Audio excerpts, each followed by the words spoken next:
This is Bless TV. Catch the vision, share the mission. And today for one-on-one, we have with us one of the most productive, efficient leaders within the entire Inter-American Division, the Jamaica Union Conference President. One who has distinguished himself in the trenches, in administration, in leadership, at the district, pastoral level, the conference directorial level, the conference administrative level, and now at the Jamaica Union Conference of Seventh-day Adventists. Welcome, Pastor Brown. It's my pleasure to join with you, Pastor, this morning. I hope you're feeling fine today. I am well, I'm blessed, and what more could I ask? Talk to us a little bit for those individuals who do not know the Everett Brown story.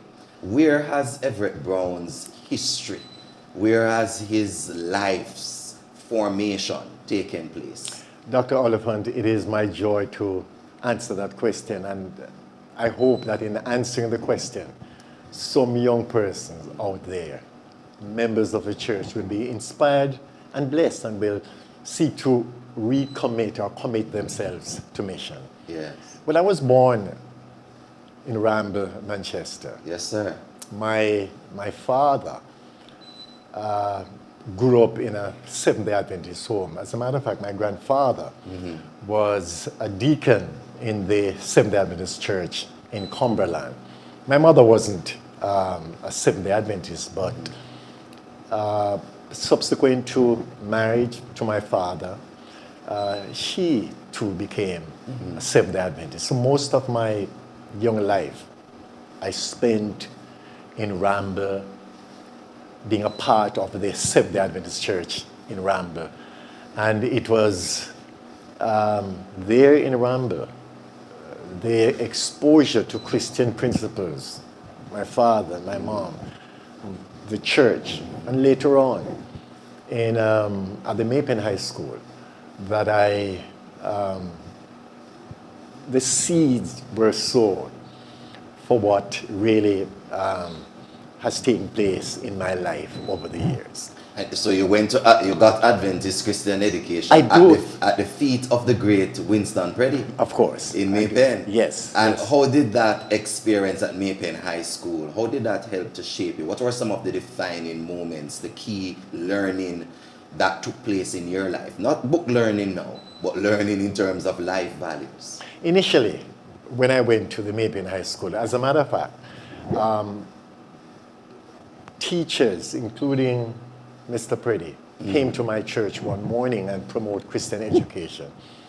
And my mother decided that that's the place you were going to go. I resisted because I wanted to go to Knox or other high schools. Which is closer in Spalding. Yes, yeah, where my friends were going. But Right. she decided that that's the place to be. And it was at the Maypen High School Yes. that I met a teacher by the name of Esther Coleman.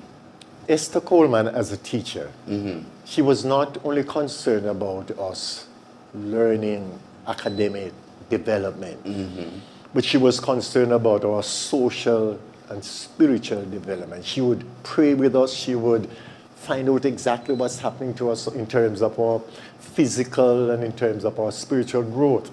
And so the weeks of prayers, the Christian environment that existed at the Maypen High School really nurtured me in the faith. It reinforced that which I learned at home. It reinforced the Christian principles that were taught at church. And so Maypen High School, Christian education,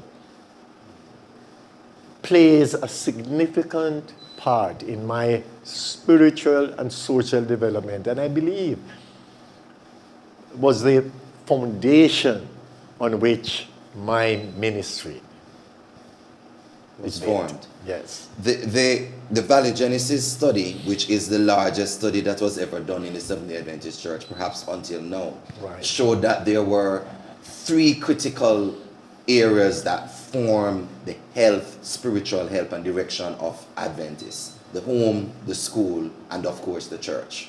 You've spoken about your home. Initially, your mother wasn't Adventist, came in when she joined with your father. You've spoken about your schooling, particularly at Maypen High School. Yes. But at your church, there were some key individuals who helped to Yes. nurture you Yes. as a young man. Yes. Talk to us about the church nurture. The church for me was everything when I was growing up. It was the place where we had social interaction between young people. It was the place where we got the opportunity to study the word. It was the place where elders like Paul Powell, Zacchaeus Preddy, and Brother Williams, these men literally took us as young people under their wings. So we would do Bible study with them. They would take us out to do visits and to do Bible studies. So they guided us. They helped us. They molded us spiritually and socially. And that was in what period? That was in the 80s, or what period we're looking on when you're speaking about your spiritual development at Ramble? Well, I'm speaking about the early 70s. Your teenage years. Yes, my teenage years. And so we are seeing persons investing in you. You are seeing people helping to empower and develop you, not just for the current world, but for the future world. And that, I think, has had an impact on you and your leadership, and we're going to come to that. But I just wanted to point out that this investment is something that you are paying returns on now. Yes, as a matter of fact, looking back at exactly their approach, they were deliberate, Dr. Oliphant.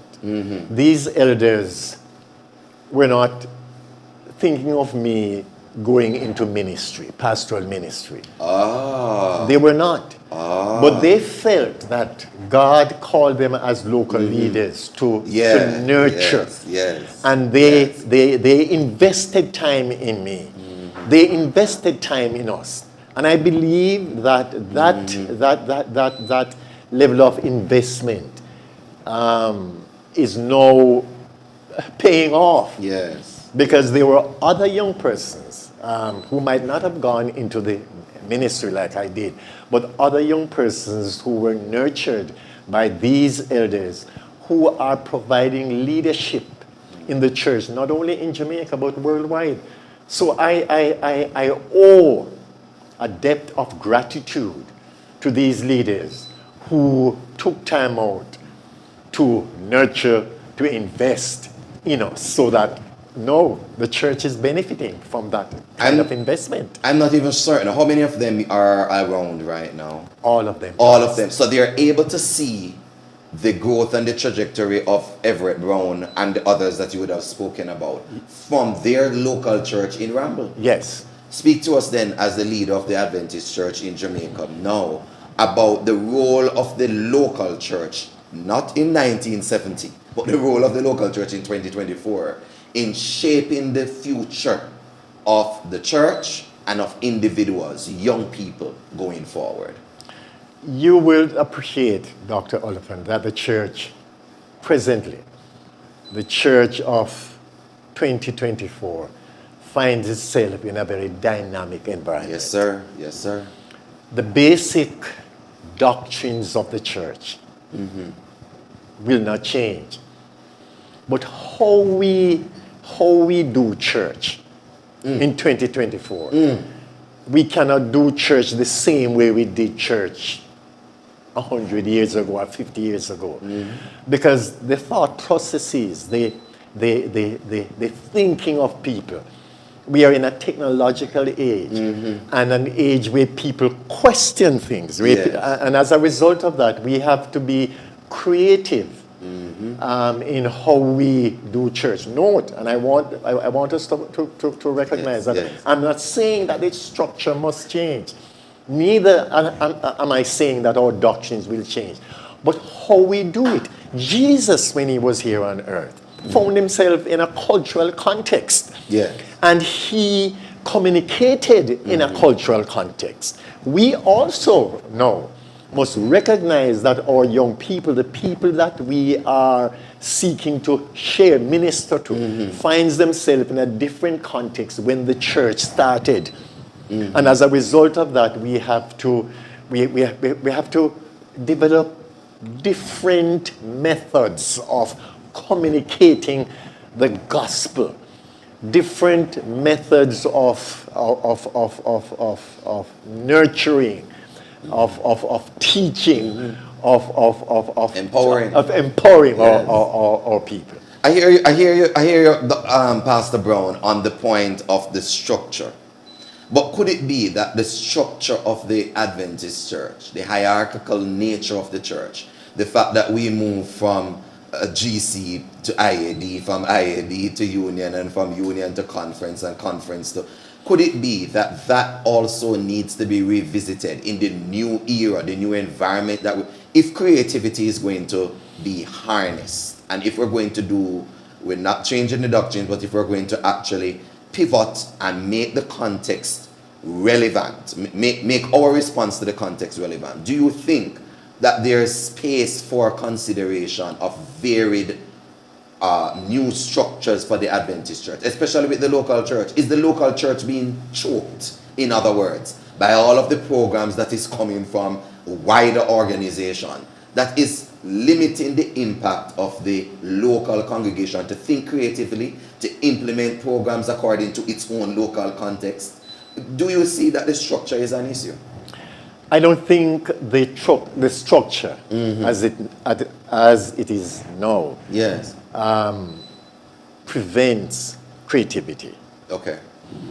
I believe, however, that what the church should consider how efficiently and effectively it employs and deploys its resources to fulfill its mission.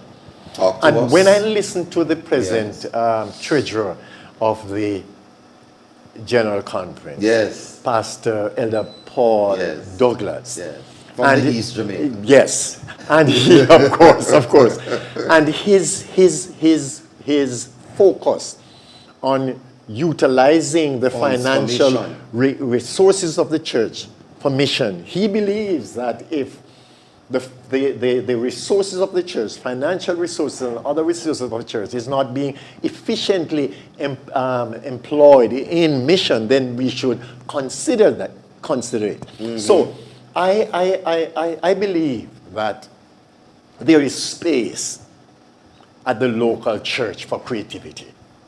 I believe so. I believe what we need to do is to allow, to involve more of our professionals, more of our young people in the planning at the local level. And if we do that, the creativity will come out. But sometimes we do not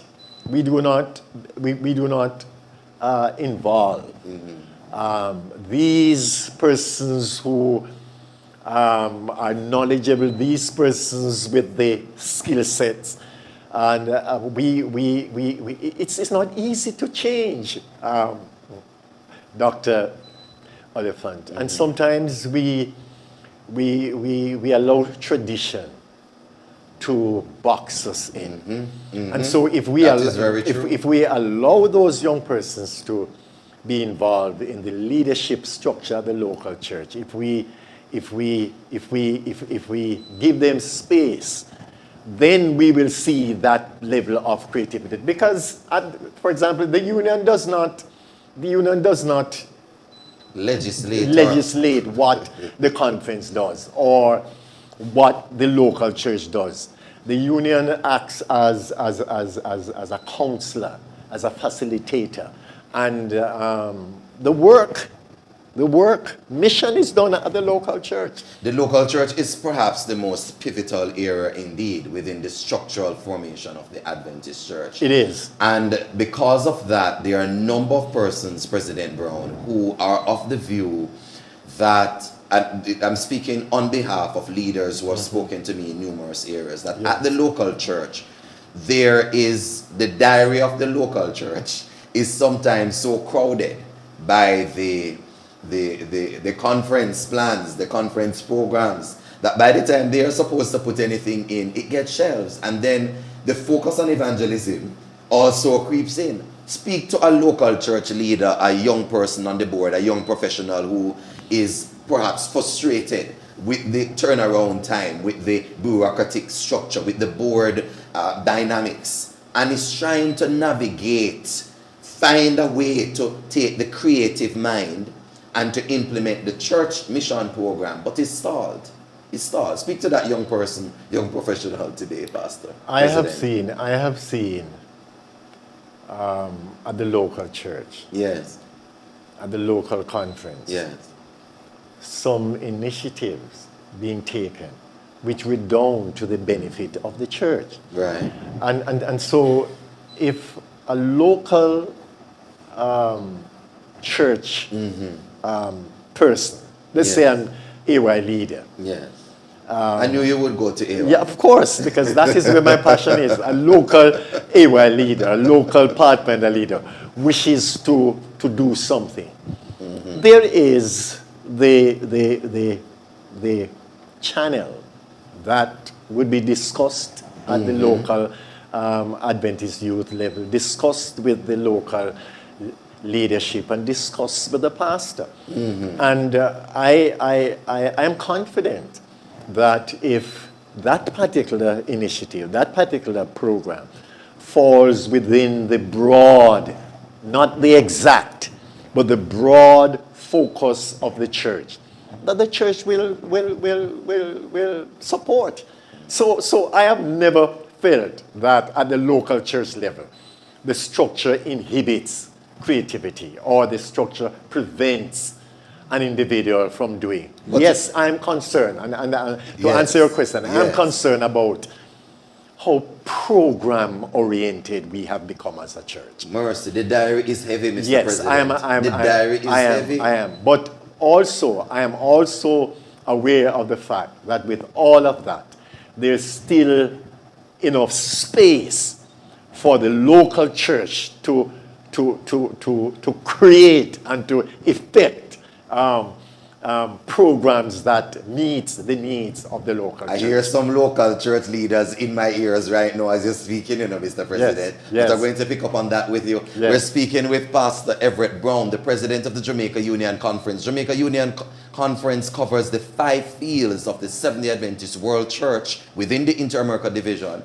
In Jamaica, East Jamaica Conference, Central Jamaica Conference, the North and Northeast Conferences, and the West Jamaica Conference. We're speaking with the leader, the man who has the capacity to lead and to turn and to influence the direction of this church. And we'll be right back with you with more after we get a special word from our sponsors right here on Bless TV. A distinguished leader in the healthcare industry serving you for over 79 years. Our suite of medical services include radiology, laboratory, emergency room, dental care, inpatient and outpatient services, MRI coming soon, pharmacy, as well as a one-of-a-kind vegetarian cafeteria. With an expert team of caring, dedicated healthcare professionals and staff, let us take care of all your healthcare needs. Located at 27 Hope Road, Kingston 10. Andrews Memorial Hospital, dedicated to healing the whole person. Tobacco kills nearly 6 million people around the world each year. 600,000 of these die from exposure to second-hand smoke. It is among the world's leading preventable causes of death. Smoking will claim an estimated 1 billion lives this century, of which 80% would belong to low- and middle-income countries like Jamaica. Let us say no to tobacco use and yes to a smoke-free environment. A message from the Health Department of Jamaica Union Conference of Seventh-day Adventists. Welcome back. What a riveting discussion already with the president. I'm telling you, he's on the firing line today, and we have a lot more to get out of him today. This is Bless TV, one-on-one with the president of the Jamaica Union Conference of Seventh-day Adventists, the one and only, the man from Camp Verley, Pastor Everett Brown. Pastor Brown, welcome back. Thank you. I want to just close off on that point. Yes. About the structure and creativity. Because there are many young persons who want to who are vested in this church, but who see mission differently, who see worship differently, who see projects and initiatives differently than the leaders who are leading them. The generational, I won't even touch on you with the generational part right there today. Yes, sir. But that creates sometimes a dissonance. And persons are listening to you and will have to now go back to their local church and try to see how they can implement a way,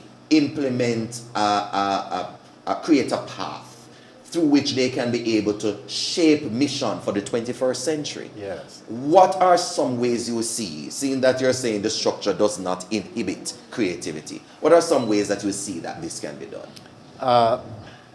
The structure of the Seventh-day Adventist Church allows for information to flow both ways. And programs that are implemented at the local level can find its way into the broader church. Mm-hmm. I know of a particular program, for example, Jose, that was started in the Central Jamaica Conference. Operation Save a Youth, Yes. Jose. An excellent program that focuses on mission, that involves young people.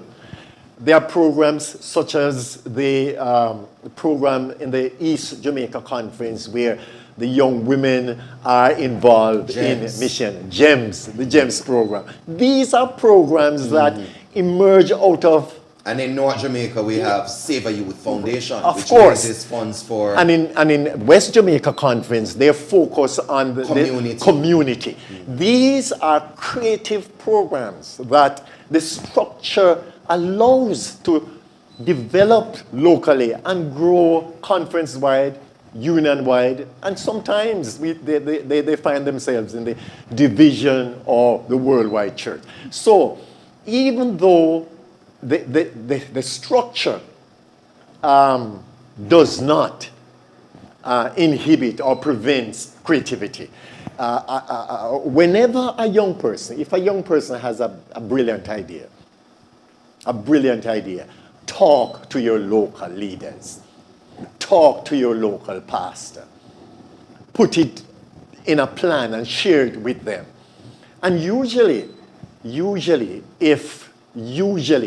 out of 10 times, I'm convinced that if those initiatives lends itself to the spiritual growth of the members, to impacting communities, or advancing the overall mission, those programs will find their way into the mainstream of the local church. You're speaking like a president here for sure. Mr. President, come. I get you on that point.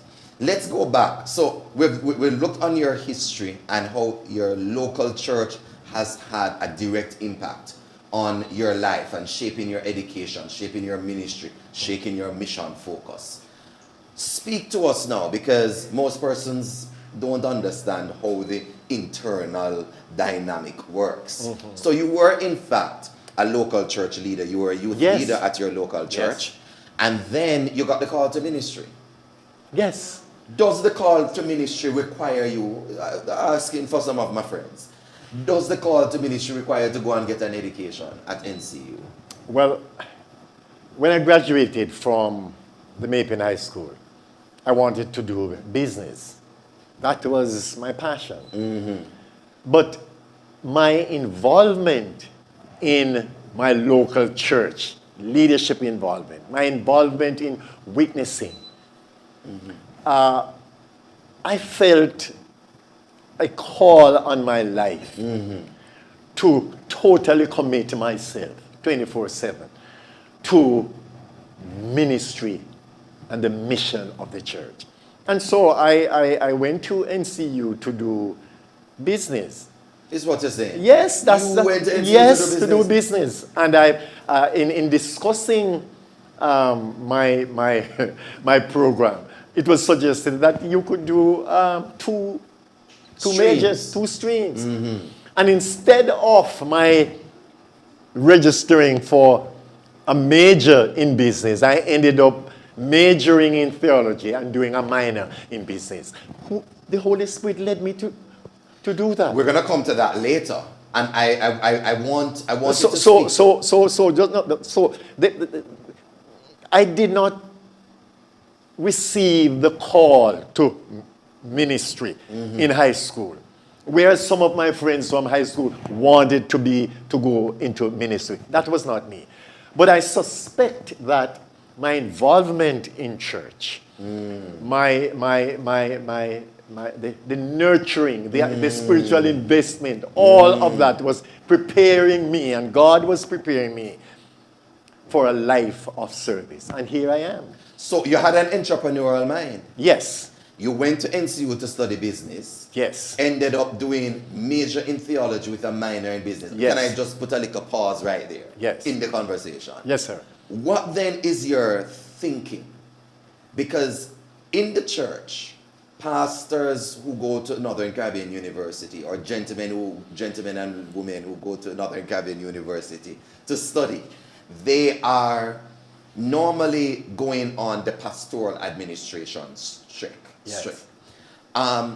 In many ways, that is beneficial to individuals who may not have been brought up in the church, do not understand certain fundamentals, etc. However, the church has become more dynamic. Agree. The church is now, we have education ministries, we have children's ministries, we have treasurers, etc. Are you in support of ministers of the gospel equipping themselves in areas other than pastoral ministry? I believe that ministers who are called to ministry should focus on ministry and should prepare himself or herself to do this one thing. But I also believe that as a pastor, any information or skill that you can acquire that will add value to the promulgation of the gospel, that it is beneficial. It is beneficial to you as a person. It's beneficial to the wider church. For example, speaking of me, I now find myself having to chair boards, having to look at financial statements, having to deal with strategic plans and all of that. And that's because of your master's in business administration. Right. Comes very handy. Yeah. So, an individual who believes that God has called him or her into ministry, an individual who believes that he has certain skill sets and could get training in those skill sets and allow and use those skill sets in ministry to benefit the wider church and to enhance the promulgation of the ministry. So no, I don't have a problem if a pastor feels that I want to do engineering, I want to do medicine, I want to do law. However, your lawyership or your engineering skills or your counseling skills should not detract from your call as a minister to prepare men and women for eternity. That is sometimes to some individuals a strange theory, a strange concept, because there are some individuals who feel that the pastor must just study the Bible and Ellen White books and that is it. But in the global village within which the Adventist church now operates and how dynamic the church is and the level of education at the local church level, boards and membership alike, it's beneficial to actually have added skills which help you to make better decisions and to lead the church, perhaps. I agree. Yeah. So you went to NCU, you did this, you graduated which year?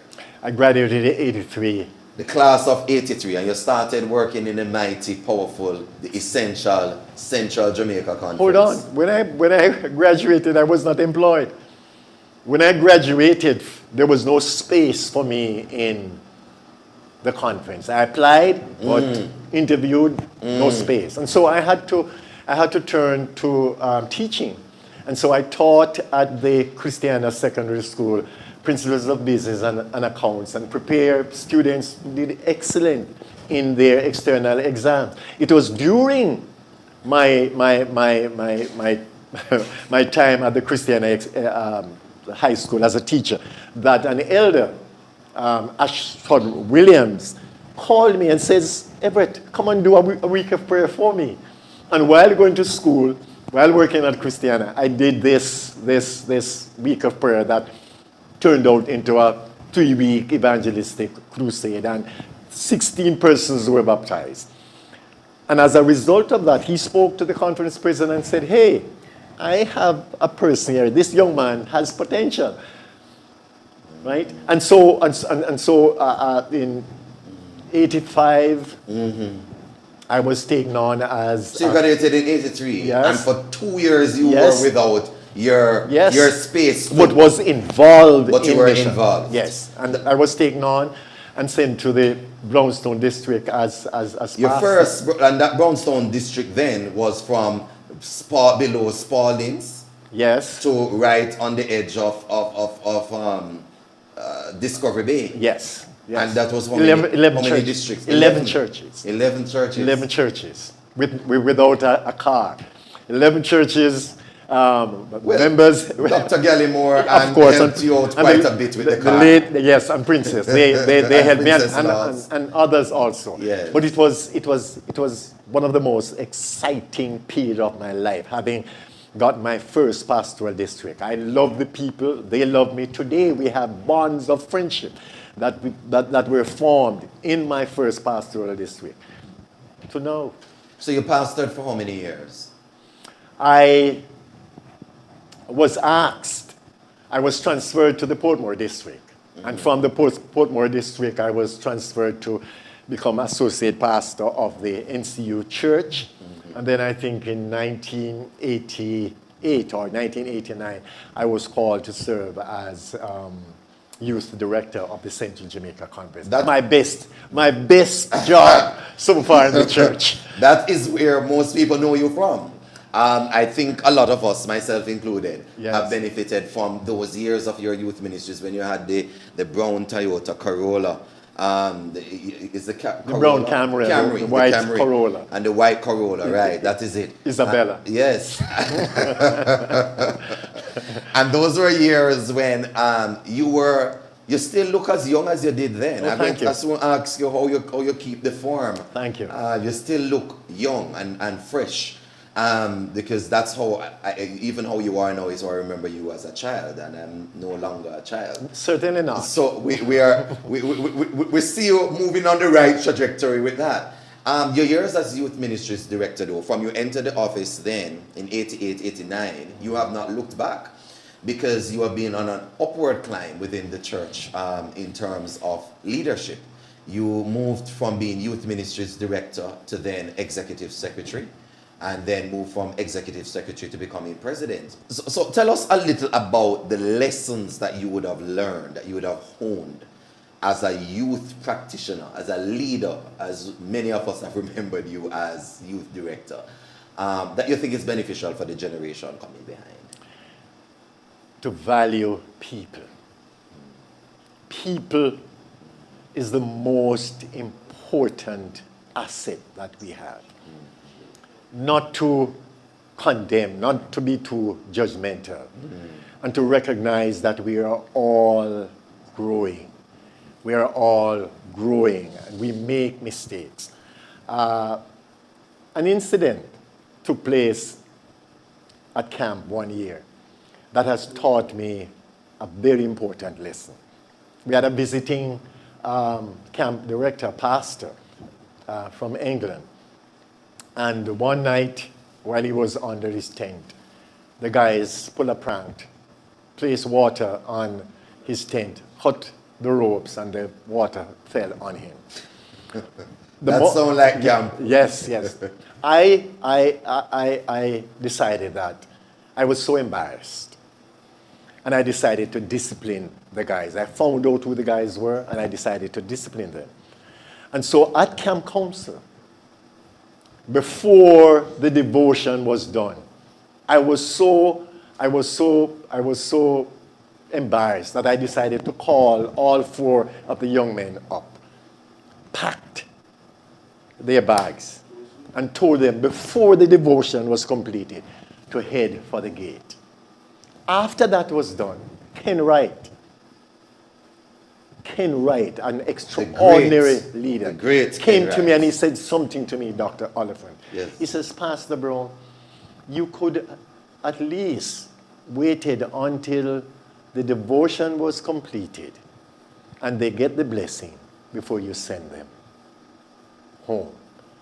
And there and then I recognize how important it is for a leader to be understanding, to be patient, to recognize that it is not about you, but it's about the people that you serve. Developing them. Yes, and so my relationship with young people, my work with young people has taught me the lessons of humility, the lessons of patience, the lessons of being understanding, less judgmental.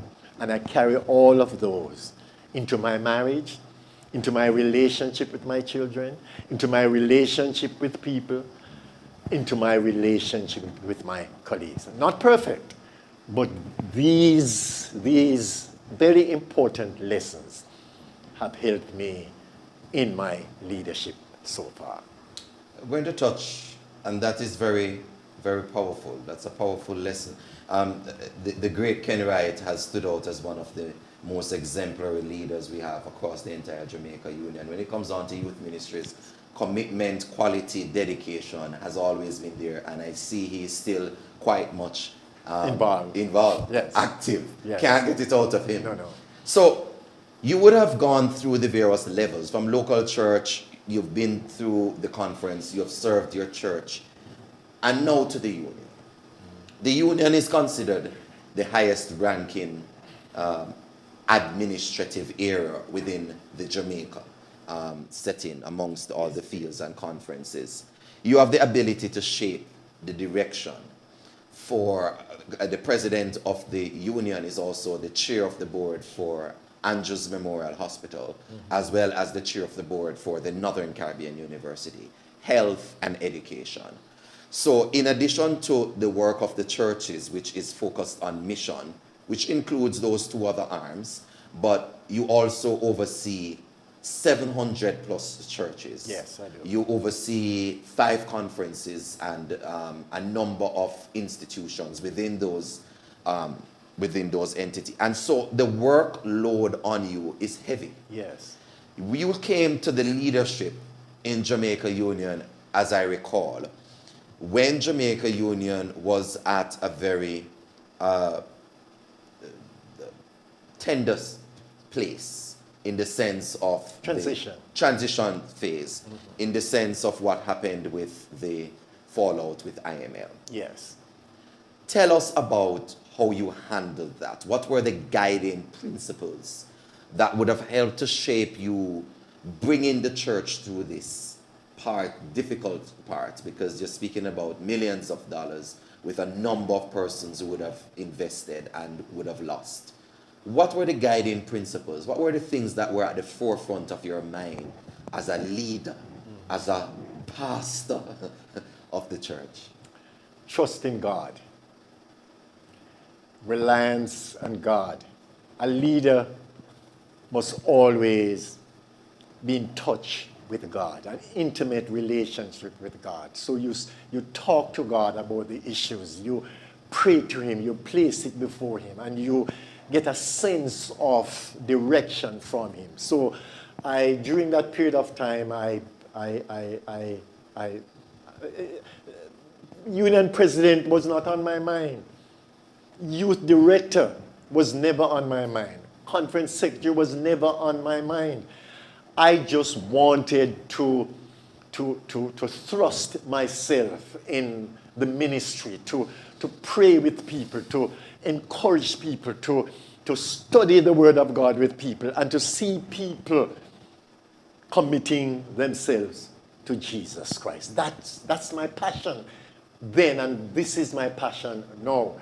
But I recognize God's call on my life to provide leadership. I see where He has prepared me academically, where He has prepared me emotionally. And so in 2010, when during the transition from the West Indies Union to the Jamaica Union, and the fallout the IML, I had to rely on God. I also relied closely on my wife. My wife has been a rock. Lana has been a rock to me. She's made so many adjustments in her professional life in order for me to serve the church. And I love her for this. I appreciate her for this. So I got support from my wife. A lot of support from my wife. I got support also from my colleagues in ministry, my colleagues in leadership. Support from the leadership of the higher organization. But I was able to collaborate. I was able to speak with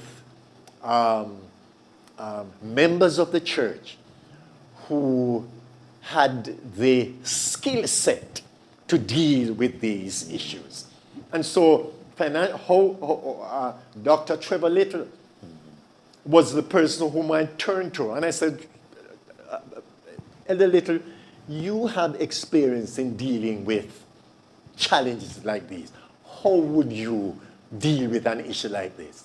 And I sat in his office, and he gave me some ideas as to how I should approach it. And it is those ideas from laypersons, my connection with God, the support from higher organization, and the support from my fellow administrators, my family, and the wider membership of the church. I remember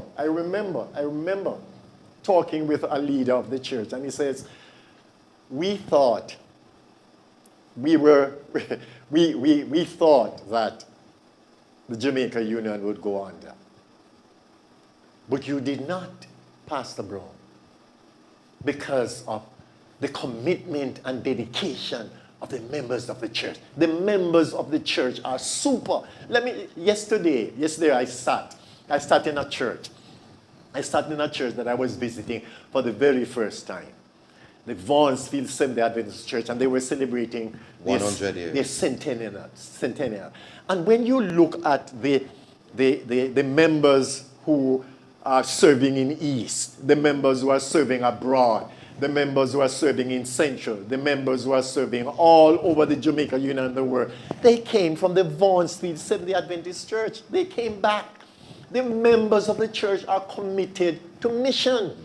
Yes, I have a concern that more of our members should be involved in evangelism, should be involved in the church. That's one of my passions. I would love to see more involved. But they are committed to their church.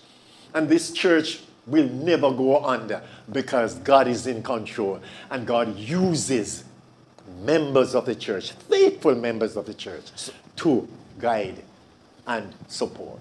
So you relied on God, you relied on your wife, you relied on your colleagues, and you solicited resource persons. You solicited in. Let me say this: that any pastor who fails to recognize the leadership skills of the local members of the church will fail. That's right. It is their church. That's right. We do not know. They have vast experience as to how churches run, how we operate. And so all we need to do is to bring them on board and to allow them to participate in the process of growing their church. The IML was one of the major crises that has been a part of your leadership. Yes. What I would say would be the second is COVID. Yes. You will go down as the president who helped the Jamaica Union or brought the Jamaica Union through this COVID period. Yes. Looking back, what are some important lessons you have drawn as a leader from the COVID experience that is necessary for any other leader coming behind you into the future? Know what your church believes. During the COVID, know what your church believes, understand your church, the culture of your church, and what your church teaches, what your church, the belief system of your church. I knew when COVID started that there were this level of cynicism, this conspiracy theory going all around. I knew that. And so I went back to what my church's position on vaccination. And so I use that as a frame of reference in guiding my church to say my church does not believes in health principles. My church believes in vaccination, but my church does not tell anyone what to do as far as your health is concerned. So individuals were free to choose whether or not they got vaccinated or not. If you felt so, go ahead. The church does not prevent you. And if you do not feel that you should, fine. It's your decision. So I find that when you rely on what your church, when you use the belief systems and teachings of your church, I also believe also that you have to recognize that there are persons who are growing. And there are some persons during COVID who did not reach where I reach in terms of their faith development. I was petrified. I was disappointed when members of my church could use social media to say that in taking a drug, you were taking the mark of the beast into your body. No Seventh-day Adventists who understand our teachings on the mark of the beast should be saying that. And so I was disappointed. I was not disappointed that persons chose not to, because it's their right. But I was disappointed that they could allow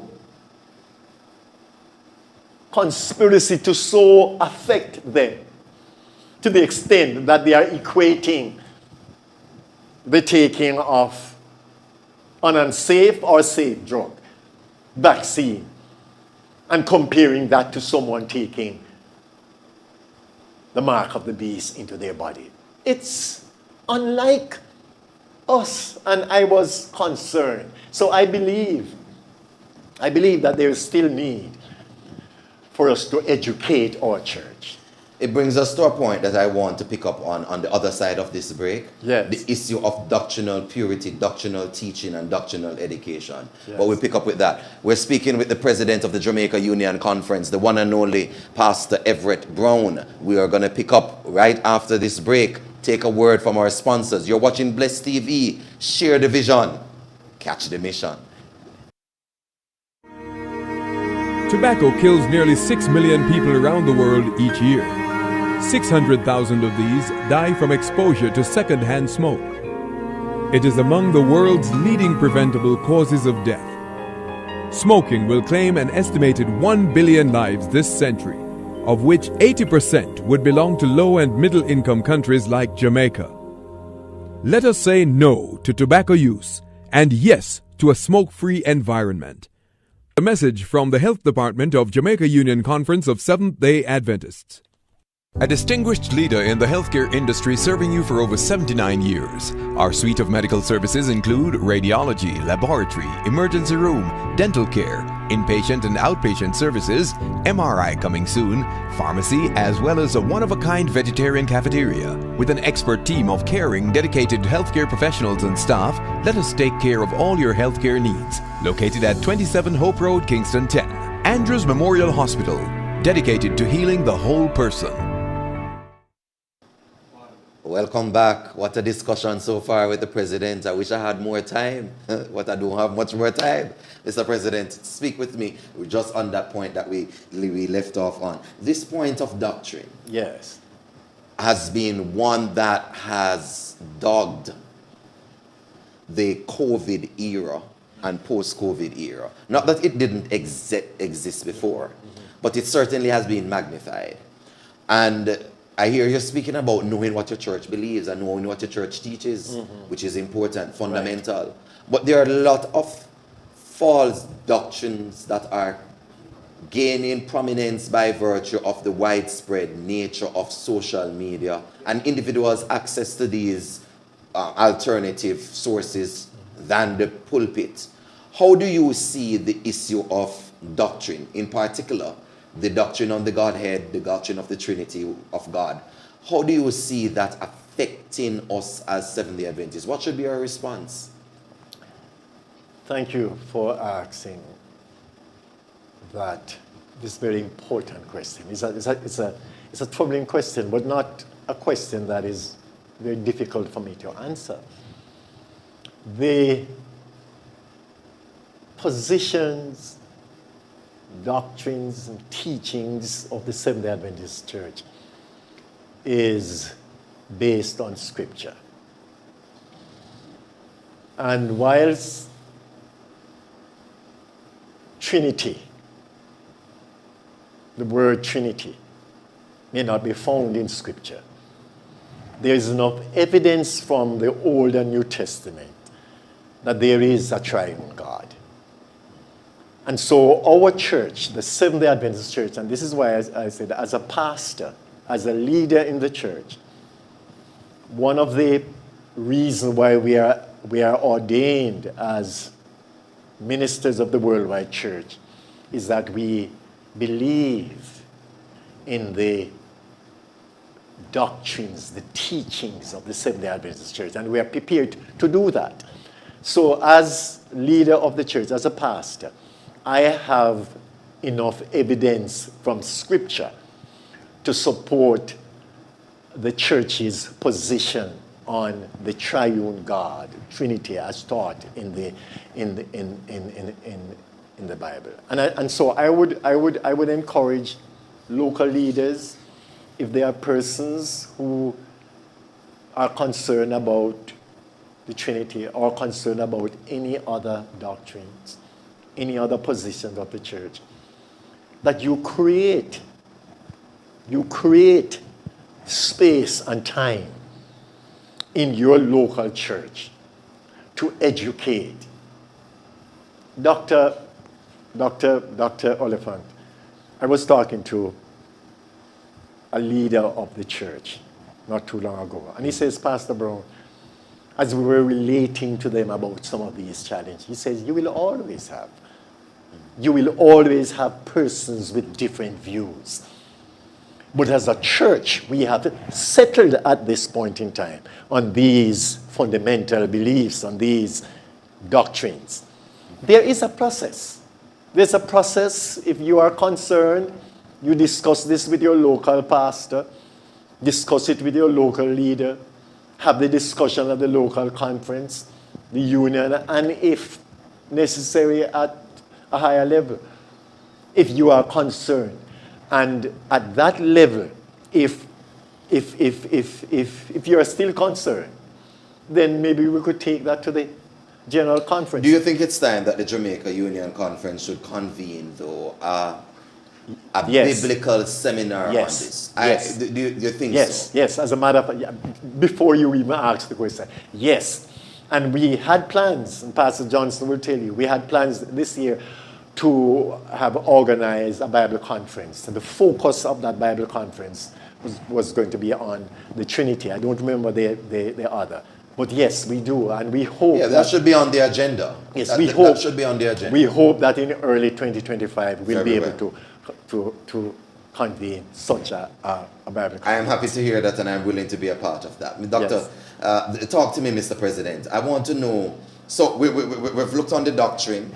Let us talk a little now about the worker force. Yes. Because you speak about the people being the most important aspect. Yes. I interpret that to have been the people who are the members. Yes. Now I want to shift to the people who are part of the worker force. Yes. The worker force of Jamaica Union Conference is over 1,000 individuals. Yes. Combined when you take into consideration Northern Caribbean University, the 5 fields and the various levels of Indeed. individuals within it.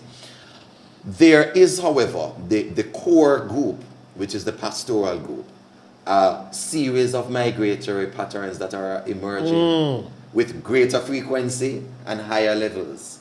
What are you as the leader concerned about pastoral migration? Yes, I am. And how is it that we are going to give a response to that?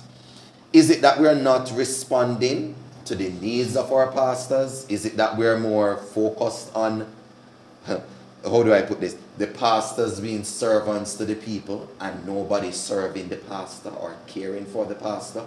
Is there a dissonance between the leadership and the worker force that needs to be bridged? Right. To answer that question, we have to look at what is happening in the worldwide church. We need to recognize that a pastor is ordained to the worldwide church. The world is the pastor's field. And so a pastor can accept a call anywhere in the world as the Lord leads him or her to fulfill that calling. But yes, I'm concerned. North America is concerned because North America is not graduating the amount of pastors. I read an article a few months ago which suggests that thousands of pastors are going to be retiring in North America. About 3,000 or right. more. So, because of the needs in North America, you will find that some of our most senior and senior pastors, let me use the word senior, some of our most senior pastors would be tempted or would be offered pastoral position to fill in those areas. And they are going to take up.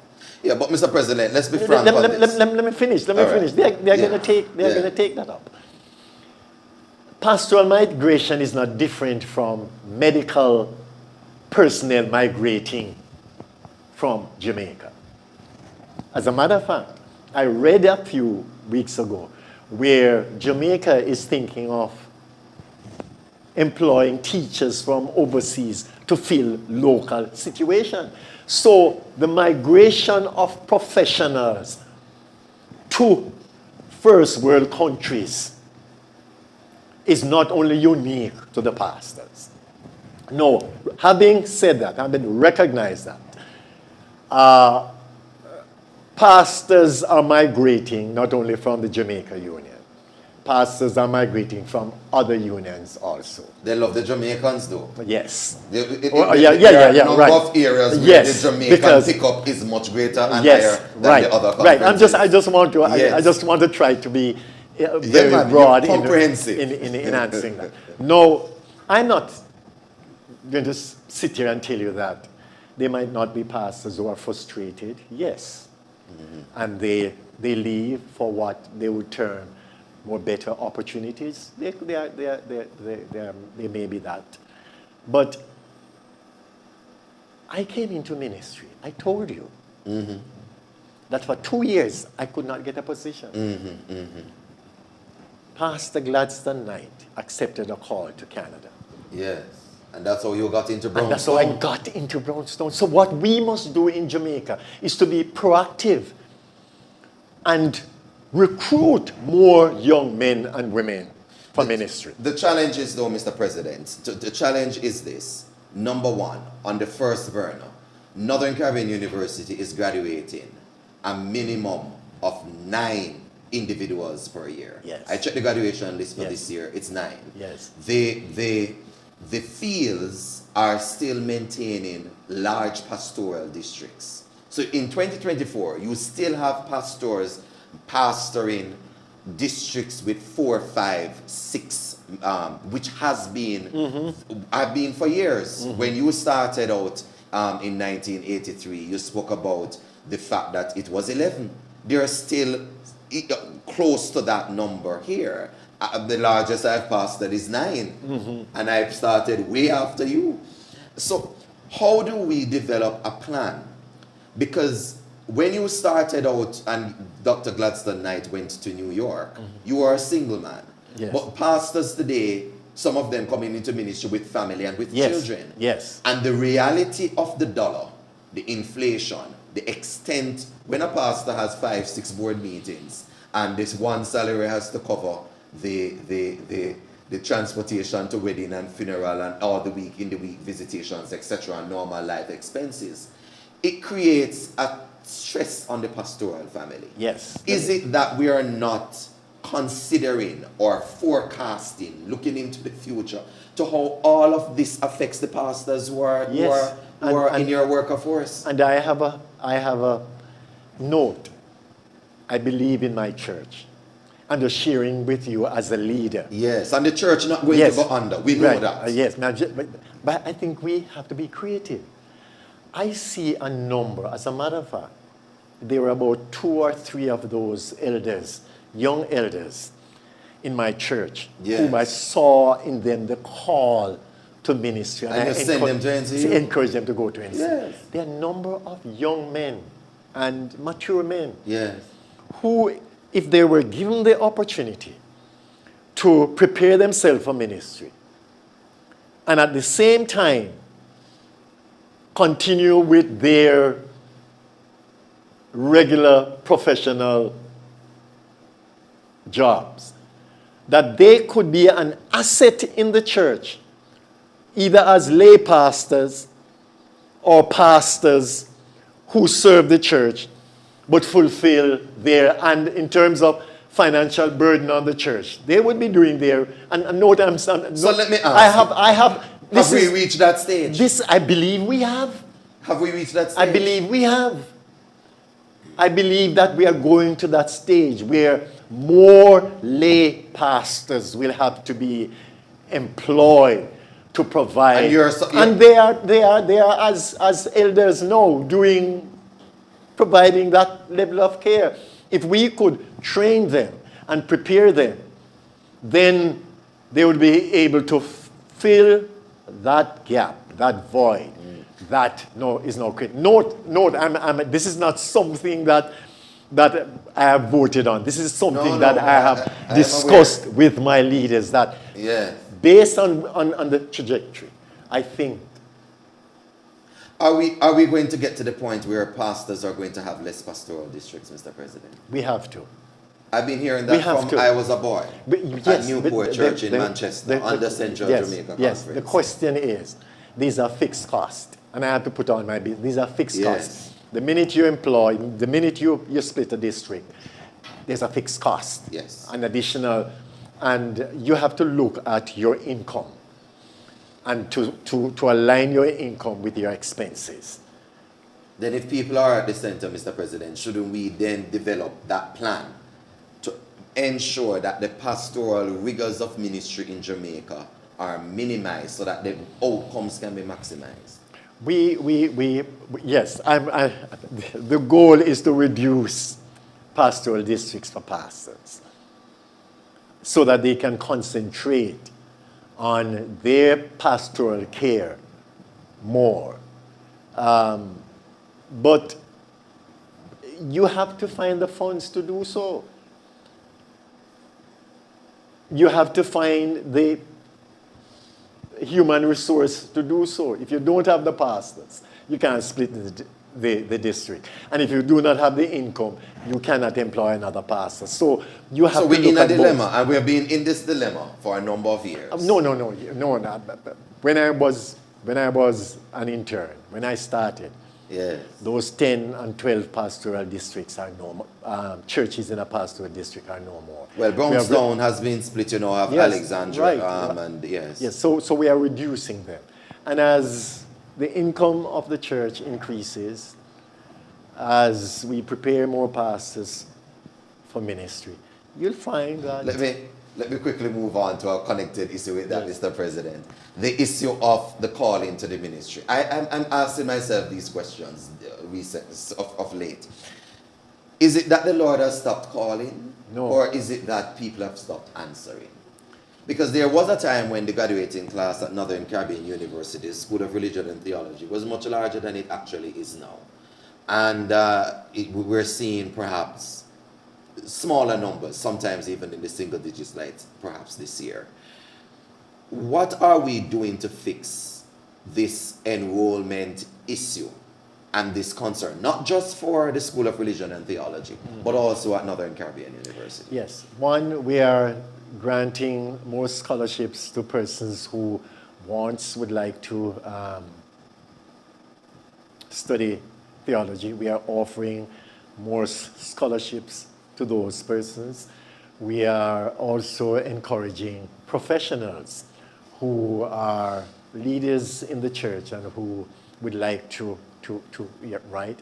We are doing online program at NCU where you could stay at home and prepare yourself for ministry. So we are doing a number of things to increase the enrollment and increase those persons who are prepared for ministry in these challenging times. The Northern Caribbean University is our flagship educational institution. We now share co-chair, you're the chair, and we have the co-chair from ACOM. Yes. How do we see, what's the vision you have for Northern Caribbean University post the pandemic in 2024 going forward? The vision for NCU is the same, preparing men and women for service here on earth and preparing them for the kingdom of God. However, we want to see NCU as the institution of choice for all Seventh-day Adventist young people, to focus on our strengths, to utilize technology to create a system whereby most of our courses are going to be online. That's the vision, to move towards that modality where persons are being prepared online. A number of the programs will be online. That's the direction we are going. And we hope that by doing this, we'll be more efficient. More persons would be able to access training at NCU. But that's in a nutshell. We see NCU as continuing its focus on preparing workers, continuing and utilizing technology to make it more cheaper and accessible to a broader group of our members and the Jamaican people. The other institution that you chair, because we're against time, is the Andrews Memorial Hospital, which has been by far one of the most favored hospitals in the island. We note that there's a new president for the Andrews Memorial Hospital, a younger president than before. What's your vision for Andrews Memorial? A new, excited, and visionary leadership team supported by a committed and dedicated board. They have a new strategic plan which seeks to increase the offering at Andrews. A new stream of services are about to take place there. So we see Andrews continuing on the path of providing health care to not only to the members of the church, but to every sector of the society. And I'm hopeful, I'm excited about what is taking place at Andrews. Well, my producers asked me to answer this question, and I'm leaving it for the last one. It's the big one, Mr. President. You have been in administration in Jamaica Union since 2010. It's now 2024. That's 12 years. Yes. What's your plan going forward? Yes. My plan going forward is to continue to serve. Yes. To serve God. I'm at the age for retirement, and if I'm healthy, I'm looking forward to retirement shortly. And that is going to be based on how healthy I am. I do not have to serve the church as president of the union. There are other areas. There's need for pastors, and I have no problem if I am not serving as president of the union, even if I'm retired and I'm asked to provide leadership to a local church. I'm not averse to doing that because I see myself as a pastor. As a pastor. Yes. Mr. President. But to underscore, I am at the stage where I can retire, and I'm looking forward to retirement early.